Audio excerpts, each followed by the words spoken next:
매일의 새로움이라는 제목의 말씀을 함께 나누겠습니다. 하나님께서 아브라함에게 자식을 주시겠다고 약속을 하시고 나서 시간이 오래 지났습니다. 시간이 오래 지나다 보니까 아브라함 마음에 너무 불편한 거예요. 약속을 하셨으면 좀 지키시지. 이게 이제 아브라함의 생각이었던 것으로 보입니다. 그래서 그 사이에 아브라함이 엘리에셀도 만들어 하나님께 보이기도 하고 하가를 통해서 이스마엘이 생겨나기도 했습니다. 아브라함 입장에서는 하나님이 왜 말만 하고 약속을 안 지키지? 이런 생각을 했을 겁니다. 당연한 생각입니다. 우리도 그렇게 생각할 때가 있죠. 예를 들어서 아버지가 어떻게 할게 이렇게 말씀을 하시고 나서 아무것도 없어요. 그러면 왜 말만 하고 안 지키지? 이런 식으로 생각할 수 있는 거죠. 아브라함은 우리가 알고 있는 대로 최소한으로 잡아도 75세 때 하나님의 약속을 받았는데 오늘 본문이 99세니까 24년 정도 지난 이후인데 그때까지 아무런 증상도 나타나지 않았어요. 아무런 현상도 바뀐 게 없고 그저 말만 계속 있는 거야.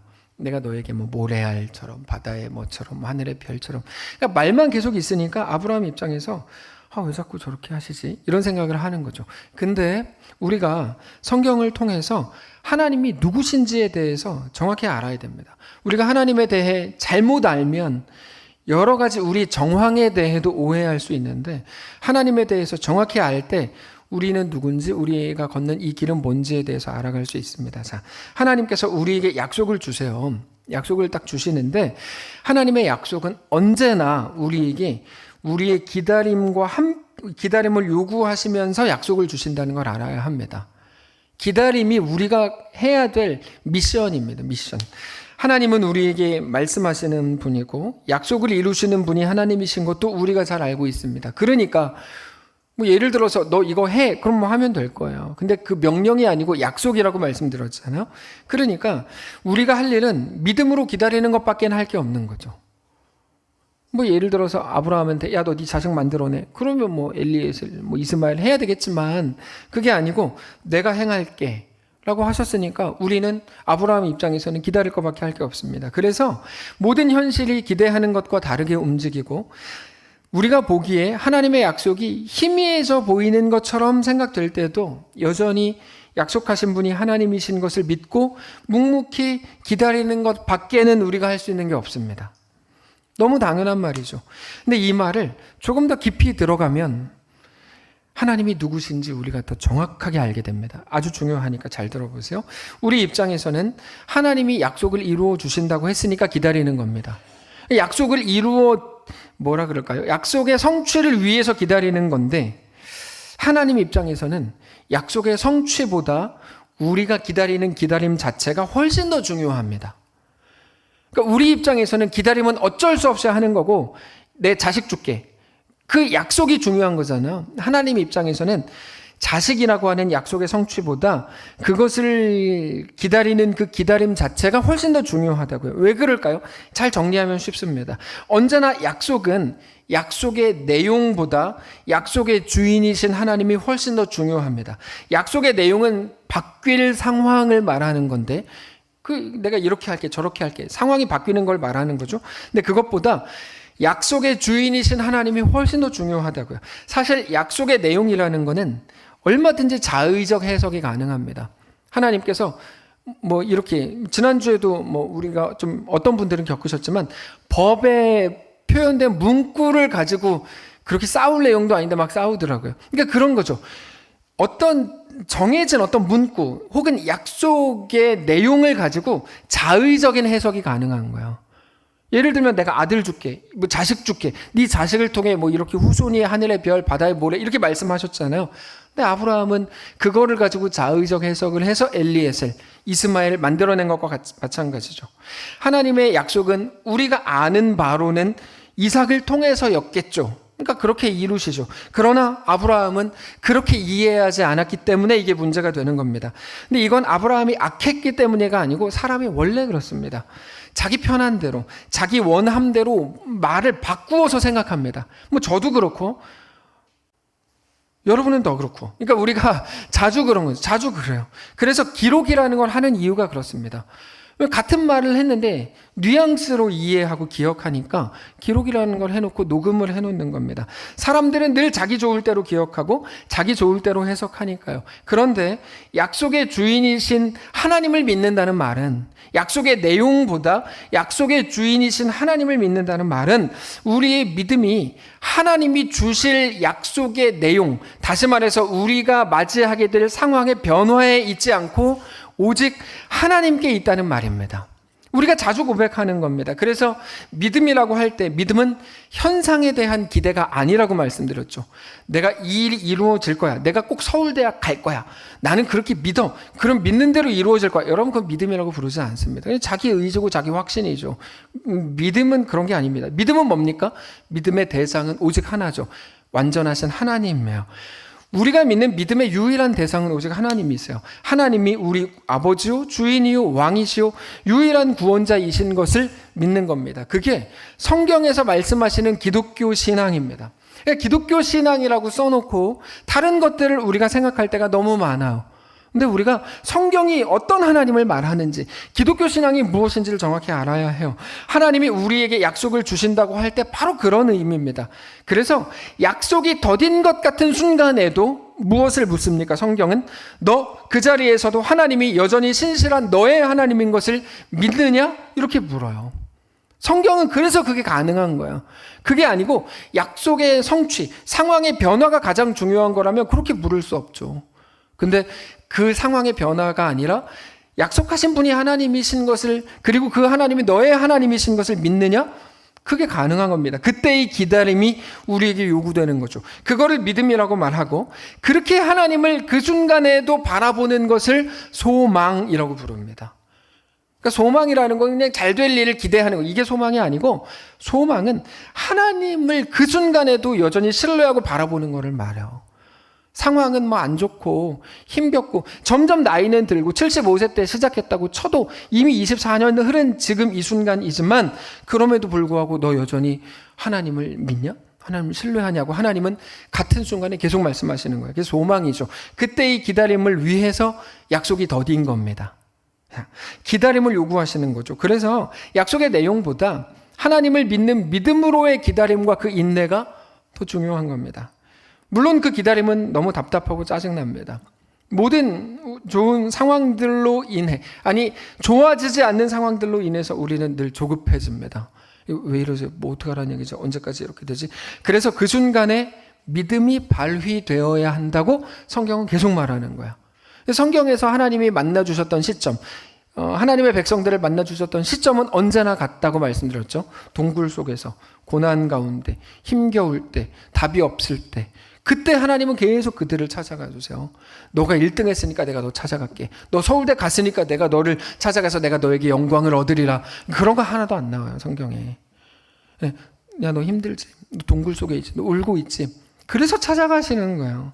믿음은 어려운 상황을 좋게 만드는 신비한 능력이나 주문이 아닙니다. 어려운 길이라도 넉넉히 걷게 하는 힘입니다. 그 속에서 신자가 되고 그 속에서 성도의 고백을 하게 되는 겁니다. 여호수아 우리가 같이 살폈죠. 넘실거리는 요단강 앞에서 두려워서 벌벌 떨고 있었습니다. 여호수아가 하나님께 나아가죠. 하나님이 그에게 응답하십니다. 그때의 응답은 어떤 거였습니까?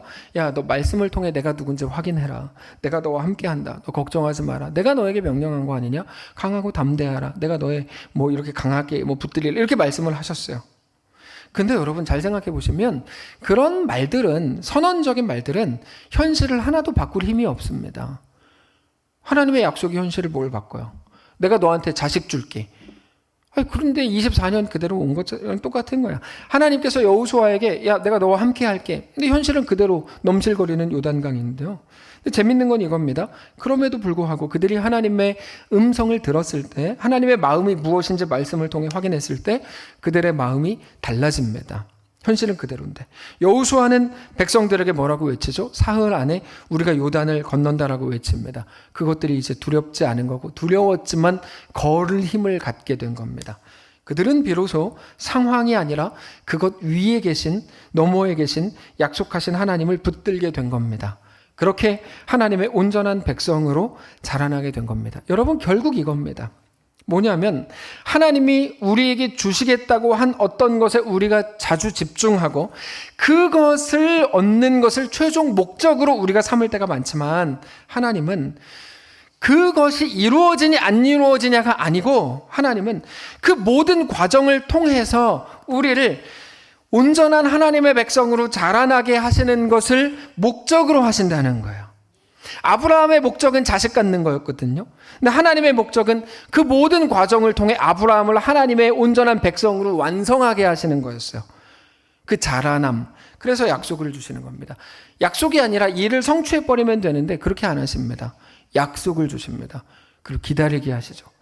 그 모든 과정을 통해서 하나님의 온전한 백성들로 자라나게 하신다고요. 약속할 필요가 없어요. 자식을 주면 됩니다. 근데 왜 약속을 주세요? 내가 이룰 테니 기다리라. 24년 동안 그 얘기를 뭐하러 하십니까? 그 기다림에 대해 너무 힘들어할 걸 알지만 그거를 통해서 그가 온전한 하나님의 백성으로 자라나게 될 것을 아셨기 때문에. 근데 그때 한 번이 아닙니다. 하나님이 우리에게 행하시는 모든 일들, 완전히 다 모든 일들이 그것과 완전히 똑같다는 사실을 알아야 합니다. 언제나 하나님의 같은 목적 안에서 모든 일들이 이루어집니다. 모든 일들이 똑같은 목적을, 하나님이 모든 일들 속에 언제나 같은 목적을 가지셨다 이거죠. 우리의 목적은 성취죠. 당장의 승리, 상황의 변화, 내가 승리했는지 패배했는지, 이익인지 손해인지, 우리 자식에게 좋은 일이 일어났는지 눈물 날 일 생겼는지를 가지고 판단합니다. 대학에 떨어지면 울고 자식이 예상보다 좋은 대학에 갔으면 은혜라고 말합니다. 저 은혜가 왜 거기서 들어가는지 모르겠지만 어쨌든 은혜라고 사람들이 말해요. 사업이 어려워지면 세상 다 끝난 사람처럼 막 울고 돈 조금 많이 벌면 하나님께 복 받았다고 막 얘기하고 다녀요.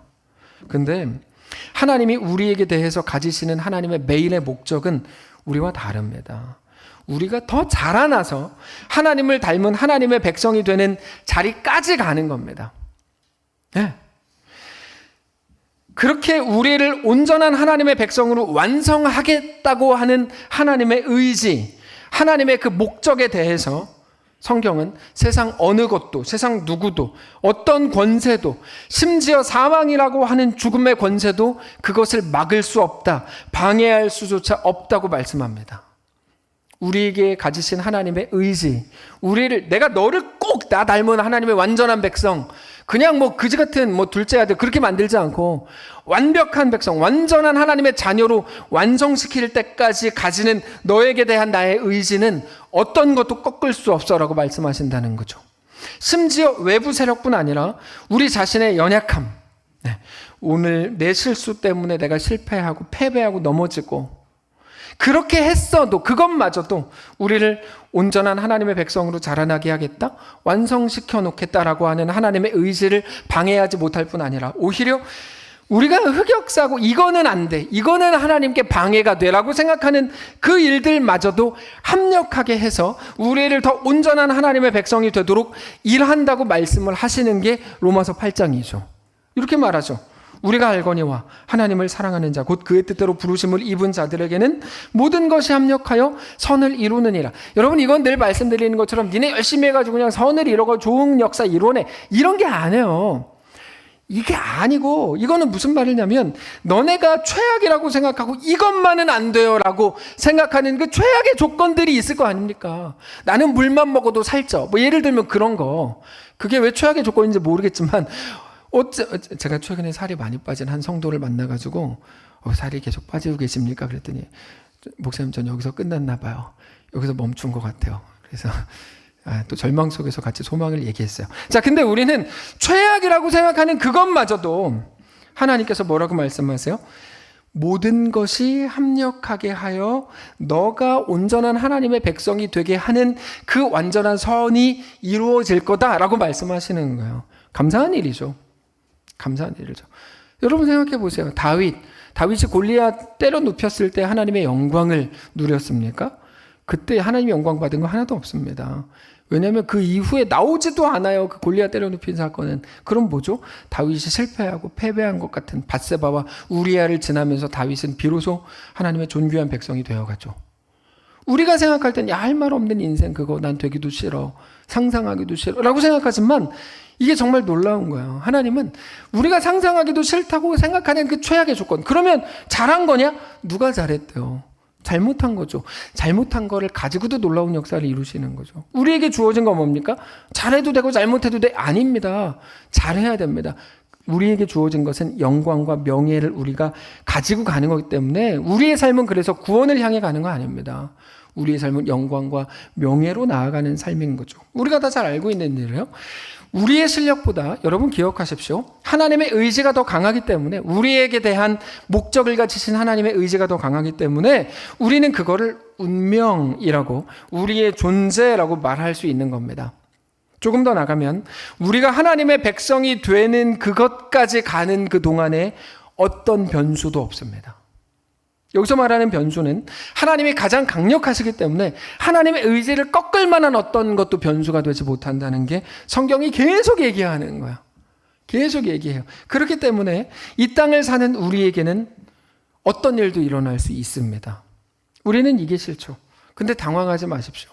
우리가 넘어진 그 넘어짐을 통해서도 하나님은 우리를 하나님 앞으로 더 끌고 나갈 거고, 우리의 실패를 통해서도 하나님은 우리를 더 하나님 닮은 하나님의 백성으로 완성해 가실 겁니다. 모든 것들까지도 합력하여 우리를 하나님 닮은 하나님의 백성으로 완성해 가는 것을 알게 되시길 바랍니다. 그렇게 계속해서 하나님이 약속을 주셨어요. 약속은 기다림을 요구한다고 말씀드렸죠. 계속 약속을 주셨다는 건 계속 기다리라는 말과 같아요. 기다림을 요구하신 하나님께서 오늘 본문에서 99세의 아브라함에게 다시 한번 약속을 주십니다. 1절입니다. 아브라함이 99세 때 여호와께서 아브라함에게 나타나사 그에게 이르시되 나는 전능한 하나님이라 너는 내 앞에서 행하여 완전하라. 내가 내 언약을 나와 너 사이에 두어 너를 크게 번성하게 하리라 하시니 아브라함이 엎드렸더니 하나님이 또 그에게 말씀하여 이르시되 보라 내 언약이 너와 함께 있으니 너는 여러 민족의 아버지가 될지라. 우리가 아브라함이 100세 때 이상 낳는 거 다 압니다. 그러니까 오늘 본문에서 99세라는 거는 1년밖에 안 남았네? 이 생각하지만 아브라함은 그렇지 않았습니다. 아브라함은 모르니까요. 마음이 편하지 않았죠. 우리는 믿음이 모든 상황을 어려움에서 편함으로 나쁜 거에서 좋은 걸로 뒤집어 엎는 능력이 믿음일 거라고 생각하지만 다시 말씀드리지만 믿음은 모든 불안과 염려 속에서도 넉넉히 걷게 하는 힘입니다. 실제로 하나님께서 우리에게 믿음을 요구하시는 그 순간은 언제나 우리가 불안해할 때입니다. 우리에게 믿음을 요구하시는 것, 믿음을 고백하게 하시는 것, 믿음을 길을 걷게 하시는 것은 언제나 우리가 불안 속에 있을 때라는 말입니다. 그래서 아브라함이 하나님의 분명한 약속을 받았지만 자신의 삶 속에서 여전히 불안해하고 두려워하고 생각이 많았던 건 사실 이상한 일이라기보다 너 왜 그렇게 믿음이 없어? 막 다그칠 일이 아니고 실제로 하나님은 불안해하는 사람들에게 다가가셔서 걱정하지 마, 염려하지 마, 내가 너와 함께 할게 라고 계속 격려하시잖아요. 근데 사람만 비난하죠. 집사님 왜 이렇게 믿음이 없어서 그냥 그래? 라고 비난하는 이유는 하나님이 누구신지 잘 모르기 때문이에요. 우리가 할 일은 집사님만 그런 게 아니고 나도 그런데 나만 그런 줄 알았는데 집사님도 이렇게 못난 모습을 보여주니 내가 너무 행복하네? 나와 같은 길을 걷는 것 같아. 이렇게 얘기할 수 있는 넉넉함이죠. 거기 가서 기도 좀 더 해.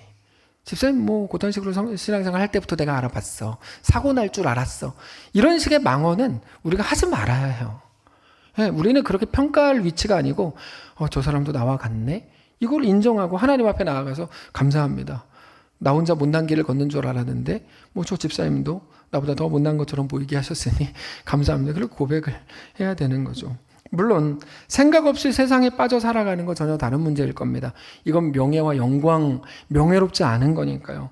그러나 믿음을 붙들려고 몸부림을 치면서도 여전히 연약해서 불안해하는 성도들에게 하나님께서는 격려하십니다. 이 그림이 우리를 더 한 단계 더 신앙을 성숙하게 할 겁니다. 자, 아브라함은 눈에 보이는 상황으로 자식이 생겼는지 아닌지 혹은 사례가 어떻게 하는지 뭐는 또 어떤지 이런 거 눈에 보이는 걸 가지고 판단하고 있지만 하나님은 하나님의 약속, 말씀하신 분이 하나님이신 것에 그 자리에서 소망을 두라고 말씀하시는 거예요.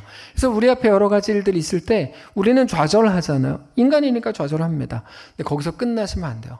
좌절하고 절망하면 끝나는 게 아니고 거기에서 무엇을 해야 합니까? 여전히 하나님이 나의 하나님이신 것으로 인하여 하나님께 소망을 두셔야 합니다. 그게 우리가 해야 되는 일이에요. 하나님께서 아브라함에게 야, 내가 너와 함께 할게. 내가 너에게 또 이거 줄게. 격려로만 끝나시지 않고 우리가 잘 아는 것처럼 아브라함에서 아브라함으로 이름을 바꿔주십니다. 그런데 그 이유는 아브라함이 잘했기 때문에 그 대가로 이름을 바꿔주신 게 아니고 아브라함에게 새로운 은혜를 주시고 약속을 주시고 힘을 주시고 격려하기 위해서였습니다. 내가 너와 함께 한다는 것을 기억하게 하시기 위해서였죠. 너가 누군지 세상에 살지만 세상에 속한 자가 아니라 하나님 나라에 속한 하나님 나라의 백성이라는 것을 기억하라는 겁니다. 5절에 이렇게 돼 있어요. 이제 후로는 너의 이름을 아브라함이라 하지 아니하고 아브라함이라 하리니 이는 내가 너를 여러 민족의 아버지가 되게 함이니라. 어떻게 보면 또 아직도 못 믿냐? 화내야 될 것 같아요. 우리가 하나님이면 막 화가 날 것 같아요. 적당히 좀 못 믿지. 너무 못 믿으니까. 뭐 어떻게 말했는데도 못 믿으니까. 근데 하나님께서는 불안 속에 있는 아브라함이 더 온전하게 길을 걸을 수 있도록 그를 격려하시기 위해서 오늘 본문에서 이름을 바꿔준 겁니다. 하나님의 목적이 어디 있는지를 우리가 알고 나서 오늘 본문을 보면 그래서 이해가 되는 거예요. 하나님의 목적이 뭐 예를 들면 일의 성취에 있었다 그러면 너 아직도 못 믿냐? 화낼 수도 있어요. 근데 하나님의 목적은 뭡니까? 우리가 하나님을 닮은 온전한 하나님의 백성이 되는 것에 있기 때문에 하나님께서는 재차 말씀하시고 다시 격려하시는 거죠. 그래서 오늘 본문을 보면 하나님께서 이름을 바꿔주시는 것뿐만 아니라 그 표시를 몸에 새기라고 요구하세요. 그게 할례죠. 10절입니다. 너희 중 남자는 다 할례를 받으라. 이것이 나와 너희와 너희 후손 사이에 지킬 내 언약이니라. 너희는 포피를 베어라. 이것이 나와 너희 사이에 언약의 표징이니라. 너희의 대대로 모든 남자는 집에서 난 자나 또는 너희 자손이 아니라 이방 사람에게서 돈으로 산 자를 막론하고 난지 8일 만에 할례를 받을 것이라. 너희 집에서 난 자든지 너희 돈으로 산 자든지 할례를 받아야 하리니 이에 내 언약이 너희 살에 있어 영원한 언약이 되려니와 할례를 받지 아니한 남자 곧 포피를 베지 아니한 자는 백성 중에 끊어지니 그가 내 언약을 배반하였습니다. 할례는 남자의 생식기 포피 윗부분을 조금 잘라내는 의식인데 사실 이거는 아브라함 때 처음 만들어진 의식은 아닙니다. 하나님이 딱 처음 만들어서 주신 건 아닙니다. 그 전부터 이미 중동 지역에 성년 의식으로 누구나 다 하는 거였습니다. 어쩌면 그 지역 사람들 대다수가 행하는 거였습니다. 그러니까 그걸 행했다 그래서 하나님의 백성이 되는 건 아닌 거야. 누구나 다 하니까요. 동시에 할례는 실제적으로 남자밖에 할 수가 없죠. 물론 남성이 여성을 대표한다는 대표성의 원리 때문에 이렇게 말씀하신 건데 중요한 건 하나님께서 제가 한두 가지 지금 어떤 근거를 삼은 거로 생각해 볼 때 하나님께서 그것을 명령하시는 이유는 행위 자체가 아니고 그 정신을 몸에 새기라는 의미인 것을 우리가 잘 압니다. 얼마든지 우리는 생각할 수 있어요. 하나님께서 할례를 통해서 옛사람을 벗어버리고 새사람을 입으라는 정결의식을 요구하고 계시는 겁니다. 실제로 할례라는 어떤 행위를 했다고 해서 하나님의 자녀가 되는 거 아닙니다. 이미 뭐 다 하고 있었다니까요. 그 마음으로 세상에 대해 죽고 하나님이 사시는 것을 소망하는 것, 그것이 우리에게 중요한 걸 잘 알고 있죠. 세례가 마찬가지입니다. 세례 받아야 천국 가냐? 이렇게 생각한 사람들이 있었습니다. 그렇지 않습니다. 세례 받아야 천국 가는 게 아닙니다. 우리는 단지 세례가 내가 그리스도에게 인치는 표입니다라고 고백함으로 세례를 받는 거지 세례가 구원의 조건이 되는 거 아닙니다. 그래서 아브라함에게 아브라함이라는 새로운 이름을 주신 후에 언약을 기억하라는 의미로 할례를 명령하신 것 굉장히 중요한 겁니다. 결국에 오늘 본문에서 계속 강조되는 건 기억과 확인입니다. 기억과 확인. 무엇을 기억하고 무엇을 확인해요? 하나님이 우리의 소망이신 것을 기억하고 확인하라는 거야. 우리 계신 그곳에서. 우리는 보이는 것들로 확인하고 싶어요. 근데 하나님은 언제나 믿음을 요구하시죠. 우리는 보이는 걸로 확인하고 싶어 하니까 없는 것도 만들어 갖고 와요. 엘리에셀, 있지도 않은 건데 막 만들어 갖고 와가지고 이걸로 막 스스로 확인하려고 그러고 이스마엘 막 만들어내고요. 아니요. 하나님께서 우리에게 요구하시는 건 언제나 믿음이에요. 언제나 믿음. 하나님이 지금 그 순간 너와 함께 있는 것을 믿는가? 아멘 하는 거죠. 베드로가 밤새도록 그물을 던졌습니다. 한 마리도 못 잡았죠. 예수님께서 깊은 데로 가서 그물을 내리라고 말씀하셨고 베드로는 그때 많은 고기를 잡았습니다. 하나님의 능력을 맛보는 겁니다. 근데 그때 모든 물고기와 배와 그물을 베드로가 버려두고 예수님을 따라갑니다. 놀라운 일이죠. 하나님의 능력을 맛본 이후에 소망이 하나님께 있음을 알고 나서 자기 눈에 보이던 모든 것들을 두고 가요. 근데 하나님의 능력을 맛본 모든 사람들이 예수님을 그렇게 다 따라간 건 아니었습니다. 하나님께서는 이 땅에 속한 것, 눈에 보이는 소망이 진짜 소망일 수 없고 오직 하나님이 우리의 소망이신 것을 가르쳐 주셨지만 더 많은 사람들은 하나님의 능력을 맛본 이후에 이것도 얻었으니 다른 것도 얻을지도 몰라. 야, 나 이번에 뭐 예수한테 가가지고 예수님이 기도해가지고 뭐 내 발이 났어. 나 이제 눈도 고치고 뭐 이것도 뭐 예를 들면 코도 하고 뭐 눈도 키우고 뭐 입도 하고 나 이렇게 할 거야. 이런 식으로 하는 게 너무 많다는 거예요, 사람들이. 그 사람들을 대표적으로 가버나움 사람들, 벳세다. 뭐 이런 사람들 같은 경우에는 예수님을 따라다니는 게 예수님이 그들의 생명의 소망이시기 때문이 아니라 당장 눈앞에 있는 걸 얻을 수 있기 때문에 따라간 거거든요. 그래서 화 있을진저 막 고라시나 화 있을진저 벳세다야 이런 식으로 막 예수님께서 쭉 말씀하세요. 네. 우리는 자주 못 잡은 물고기만 더 잡으면 고쳐지지 않은 우리 육신의 질병에 여전히 가난한 우리 재정 상황에 어떤 정답이 있다고 생각합니다. 조금만 더 잡으면 내가 조금만 더 벌면 조금만 더 건강해지고 자식만 잘 되면 다 잘 되면 될 것 같다고 생각을 하는 겁니다. 보이는 것에 소망이 있다고 믿는 중입니다. 아들이 생기는 것에 정답이 있다고 여겼던 아브라함과 같은 거죠. 영화 알라딘을 보면 그래서 지니의 램프를 가지려고 하는 겁니다. 당장 필요한 것들을 얻으려고 하는 거죠. 지니의 램프만 있으면 뭐 세 가지 소원인가요? 받을 수 있으니까. 근데 성경은 계속해서 뭐라고 말해요? 너희가 생각한 거기에 그 가능성에 소망이 없다고 말합니다. 그거를 따라다니면서 그게 전부인 줄 아는 것은 오히려 헛된 일이다. 이렇게 말씀하십니다. 이제는 그 헛된 일을 버리고 오직 하나님을 바라보고 하나님께 소망을 두라. 이게 매일 우리에게 주시는 하나님의 말씀인 것을 알게 되시길 바랍니다. 사랑하는 성도 여러분, 이제 목사님 뭐 계속 복 받을 거예요 라고 얘기하지도 않고 나서 계속 뭐 그냥 기분 나쁜 얘기만 하더니 마지막에 사랑하는 성도 여러분 하면 이게 사랑이 됩니까? 라고 지금 몇 분이 생각하시는데 회개하세요. 근데 이제 그겁니다. 진심으로 사랑하는 성도 여러분, 이제는 영원한 하나님에게서 우리를 위해 죄 없으신 몸으로 이 땅에 오셔서 우리의 영원한 죽음을 대신 죽으신, 여러분 예수님의 죽으심은 우리를 위해 죽으신 게 맞죠. 근데 사실 엄밀히 말하면 그렇게 표현할 수 없어요. 우리 대신 죽으신 거라고 말씀을 드렸죠. 네, 우리 대신 죽으신, 그리고 그 죽음에 영원히 매이신 게 아니라 죽음을 이기고 부활하신 우리 예수님에게서 우리 소망을 확인하실 수 있기를 주님 이름으로 축복합니다.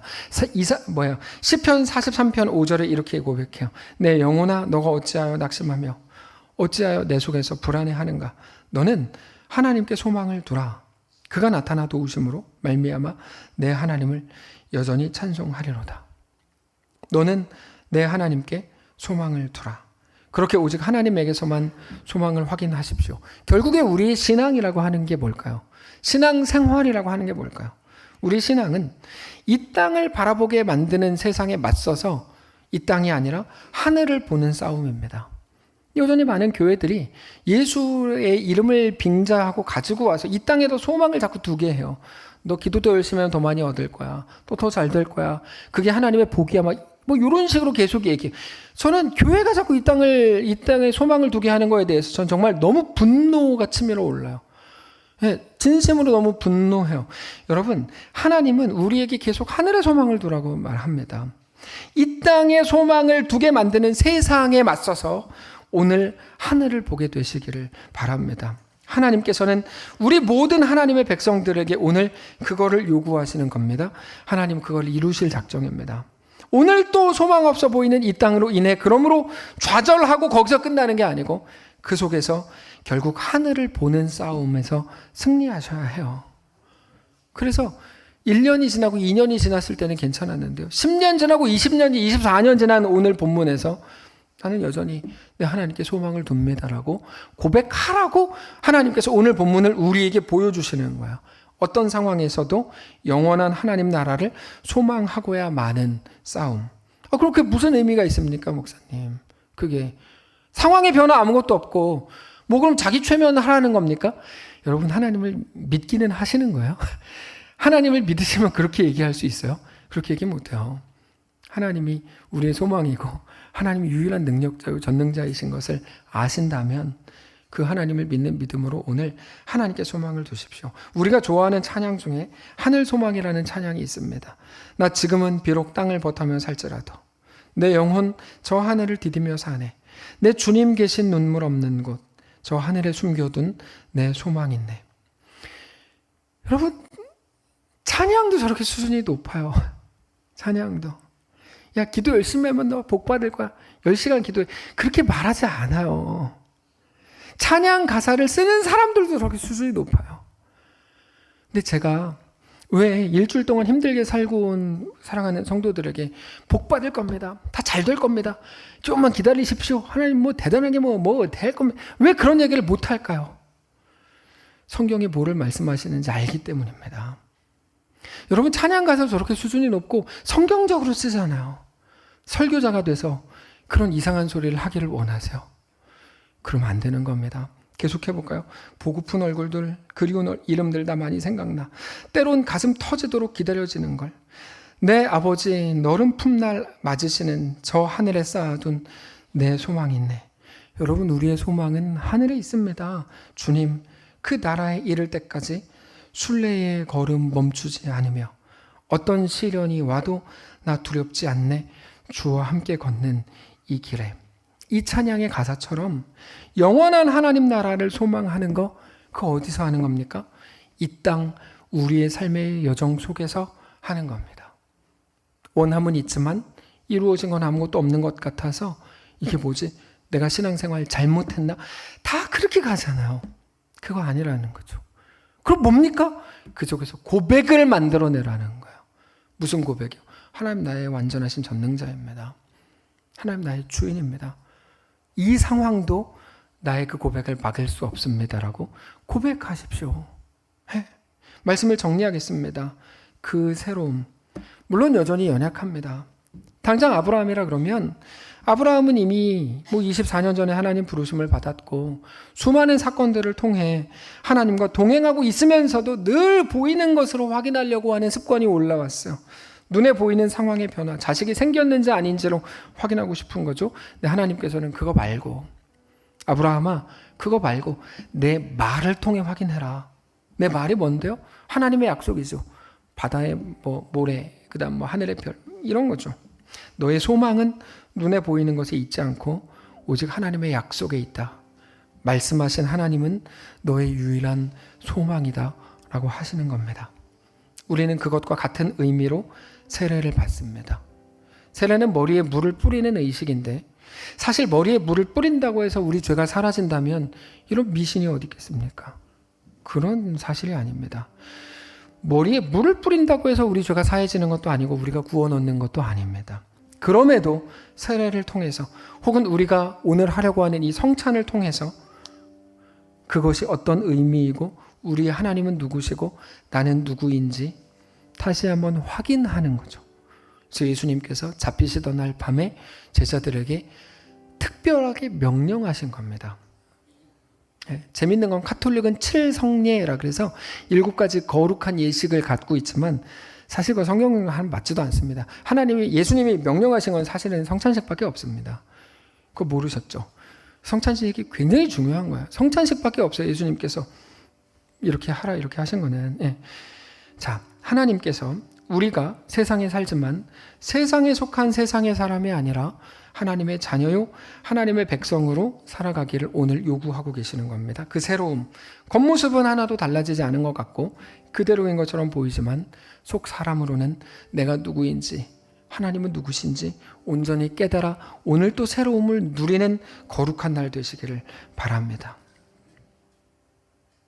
우리가 이 땅을 살지만 세상 사람들과 다른 결국을 가졌다는 것을 기억하므로 하나님이 주인이고 하나님이 왕이신 하나님의 백성으로 옛사람은 벗어버리고 믿음 없이 보이는 것으로 행했던 옛사람은 담배 피던 옛사람 말하는 거 아니에요? 담배 피면 그거 뭐 그냥 건강이 너무 안 좋은데 그거 왜 펴요?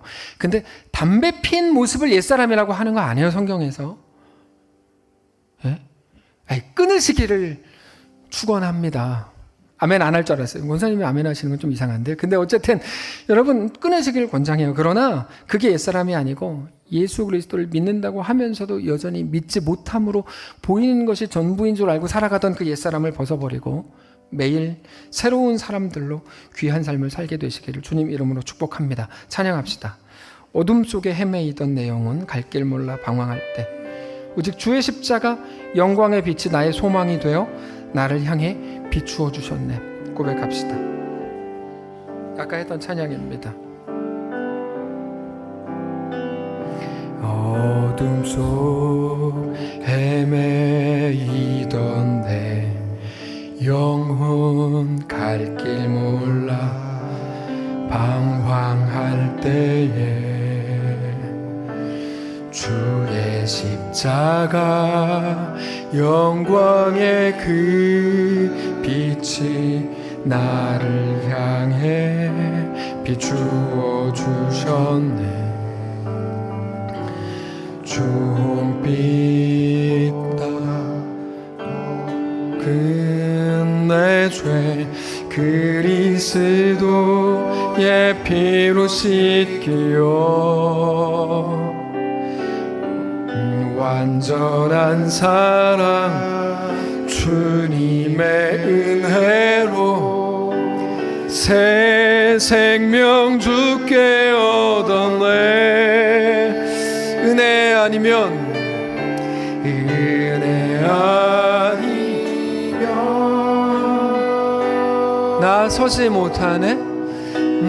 나서지 못하네.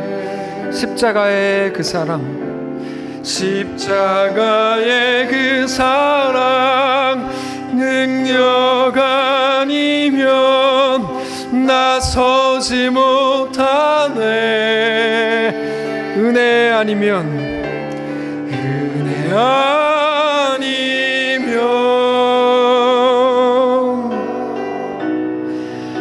나서지 못하네. 놀라운 사랑 그 은혜 아니면 후렴 다시 한번 합시다. 은혜 아니면 나서지 못하네. 은혜 아니면 나서지 못하네. 십자가의 그 사랑, 십자가의 그 사랑 그 능력 아니면 나서지 못하네. 눈 감고 할까요? 은혜 아니면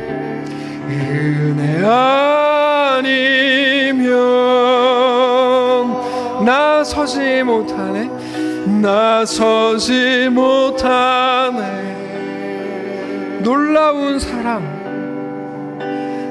놀라운 사랑 그 은혜 아니면 나서지 못하네.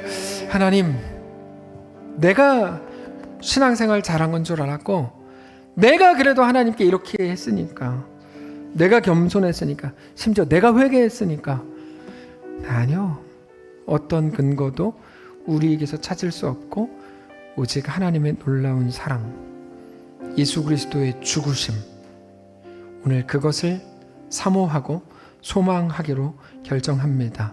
하나님, 그러고 보면 우리의 못나고 연약한 넘어진 그 자리에서조차 우리가 좌절, 절망으로 끝날 것 아니고 오직 하나님만이 나의 소망이신 것을 고백하게 되기를 원하오니 하나님 우리와 함께 하옵소서. 우리의 입술의 말이 절망, 좌절로 그치지 않게 하시고, 절망할 수 있죠. 좌절하고 벌벌 떨 수 있죠. 그러나 그러므로 하나님께 소망을 두는 사랑하는 모든 성도들의 삶이 다 되도록 인도하시옵소서.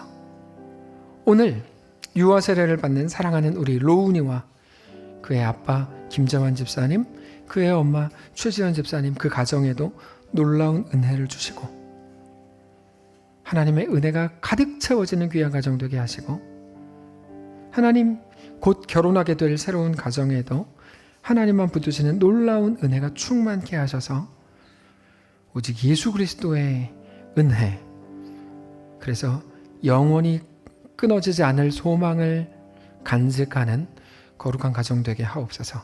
오늘 우리와 함께 하시길 간절히 소원하며 살아계신 우리 주 예수님의 이름으로 기도합니다.